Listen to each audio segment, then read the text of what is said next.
आज बजट है और सरकार बड़े बड़े दावे जरूर करेगी, दम भरेगी, लेकिन विशुद्ध रूप से ये बजट जो है दिखाता है कि सरकार ने जमीनी हकीकत से मुंह मोड़ने की कोशिश करी है। पूरे बजट में कोई जिक्र नहीं है बेरोजगारी का, महंगाई का, गरीबी का और कुछ ही लोगों के हाथ में सारे संसाधन होने का। यह अलग बात है कि इस बजट ने सरकार का असली चाल चरित्र और चेहरा सामने लाके रख दिया है। जब बजट प्रस्तुत होता है अगले साल के लिए, तो इस वित्तीय वर्ष का जो असल में खर्च हुआ है, अनुमानित एक होता है, और जो असल में खर्च हुआ है उसके बारे में भी असलियत बयां करता है। मोदी सरकार ने कृषि पर, प्रधानमंत्री किसान सम्मान निधि पर, शिक्षा पर, स्वास्थ्य पर, आदिवासियों पर, दलितों पर, मनरेगा पर लगातार पैसे में कटौती करी है। कृषि के लिए कहा था 83,000 करोड़ से ज्यादा खर्चा करेंगे, खर्चा किया मात्र 76,000 करोड़। पीएम किसान सम्मान निधि 68,000 करोड़ खर्चा करने थे, खर्चा किया मात्र 60,000 करोड़। यही नहीं, वित्त मंत्री कहती है 11 करोड़ किसानों को इसका फायदा मिल रहा है, 11वां इंस्टॉलमेंट आया है और मात्र 3 करोड़ 80 लाख किसानों को इसका फायदा मिल रहा है। शिक्षा पर बड़ा दंभ भरा गया था इस साल, 1,04,000 करोड़ रुपए खर्चा होंगे, खर्चा असल में हुए 99,000 करोड़ रुपए।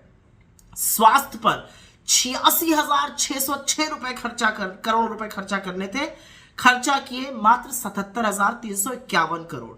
यही नहीं, आदिवासियों के डेवलपमेंट के लिए 4,111 करोड़ रुपए आवंटित किए गए थे, खर्चा कितने किए गए? 3,800 करोड़ रुपए।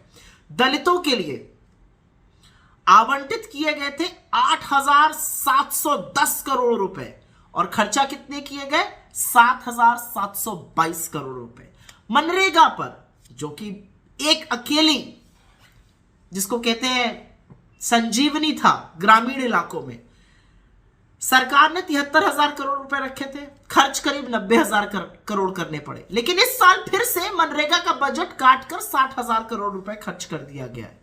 तो इस सरकार की क्या प्राथमिकता है, यह सिर्फ सरकार ही समझा सकती है, लेकिन शिक्षा पर, स्वास्थ्य पर, ऐसी चीजों पे खर्चा कैसे नहीं किया जा सकता है। एक बहुत बड़ी बात बताई जा रही है कि टैक्स में बड़ी उपलब्धि हुई, मिडिल क्लास को बड़ा टैक्स मिलेगा। मिडिल क्लास को जो टैक्स देने की बात है वो 35,000 करोड़ का नुकसान होगा सरकार को, लेकिन सरकार जो नए लोग टैक्स में आएंगे उससे 30,000 करोड़ रुपए कमा लेगी। तो इस हाथ से देगी और इस हाथ से लेगी। वस्तुतः टैक्स का फायदा जो बहुत खरबपति लोग हैं उन्हीं को होगा, सुपर रिच को, क्योंकि वोट स्लैब काफी कम किया गया है। भारत जोड़ो यात्रा का असर तो दिखा इस बजट में। वित्त मंत्री ने बोलना ही शुरू किया कि सबको ग्रोथ का अंश मिलना चाहिए। ये वो कह रही हैं जिनकी आंख और कान के नीचे 1% आबादी 40% संसाधन और वेल्थ पर बैठी हुई है। फिर कहा गया 80 करोड़ लोगों को 1 साल और मिलेगा मुफ्त का अनाज। आप देश को इस कगार पर ले आए कि 80 करोड़ लोगों को देना पड़ रहा है मुफ्त का अनाज। वित्त मंत्री ने कहा 2014 से लोगों की बड़ी अच्छी स्थिति हो गई है। भाई कैसे हुई है? ग्रोथ कम हो गई है, इन्फ्लेशन बढ़ गया है, गरीबी बढ़ गई है, लोग सुसाइड कर रहे हैं। सुसाइड करने वालों में एक किसान है, 30 किसान रोज सुसाइड करते हैं। डेली वेज लेबर मतलब दिहाड़ी पर मजदूर सुसाइड कर रहा है। ये कहनी बहुत अच्छा हो गया, तो बिल्कुल आंख पर पट्टी बांध ली गई है। फिर इन्होंने कहा पीएम आवास योजना पर 48,000 करोड़ रुपए दिया गया था, वो बढ़ाकर 77,000 करोड़ कर दिया गया। इस साल वो और बढ़ा के करीब 80,000 करोड़ कर दिया गया। मैं आपसे सवाल पूछना चाहती हूं, 42 लाख कम घर बने हैं, टारगेट से 42 लाख कम घर पीछे है, तो पैसा ज्यादा क्यों दिया जा रहा है? क्या इसलिए दिया जा रहा है क्योंकि खर्चा ज्यादा हो रहा है?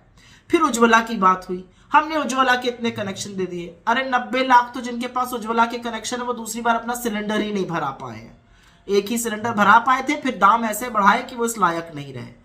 छोटे, लघु और मध्यम उद्योग की बात करते वक्त तो इन लोगों को शर्म आ जानी चाहिए। फिर से उनके लिए एक लोन मेला लगा दिया गया। छोटे, लघु, मध्यम उद्योगों को जरूरत है मदद की, सरकारी तौर पर लोन नहीं चाहिए उनको आपकी मदद चाहिए। तो बहुत सारी ऐसी चीजें हैं इस बजट में जो गड़बड़ है। ग्रामीण क्षेत्र के विकास के लिए पैसा काट दिया गया है, और यही नहीं, महिलाओं के लिए, क्योंकि बड़ा दम्भ भरती हैं कुछ महिलाएं इस सरकार में, महिलाओं का पैसा भी काटा गया है।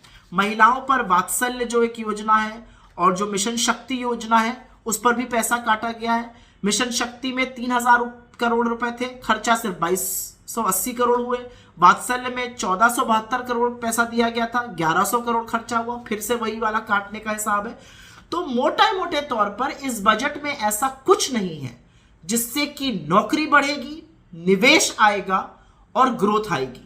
ये बजट विशुद्ध रूप से स्टॉक मार्केट वालों के लिए, खूब अमीर लोगों के लिए, ईवी इलेक्ट्रिक व्हीकल वालों के लिए, ग्रीन हाइड्रोजन एमिशंस, इसका बेरोजगारी पर, महंगाई पर, किसानों पर, मजदूरों पर क्या फायदा होगा, इतना हमें समझाने की कोशिश वित्त मंत्री जरूर करें। बिना उसके ये आधी अधूरी बातें हैं, ये खोखले दावे हैं, ये बड़े बड़ी डींगे भरते हैं, लेकिन वस्तुतः खर्चा उन आंकड़ों से बहुत कम करते हैं जरूरी चीजों पर।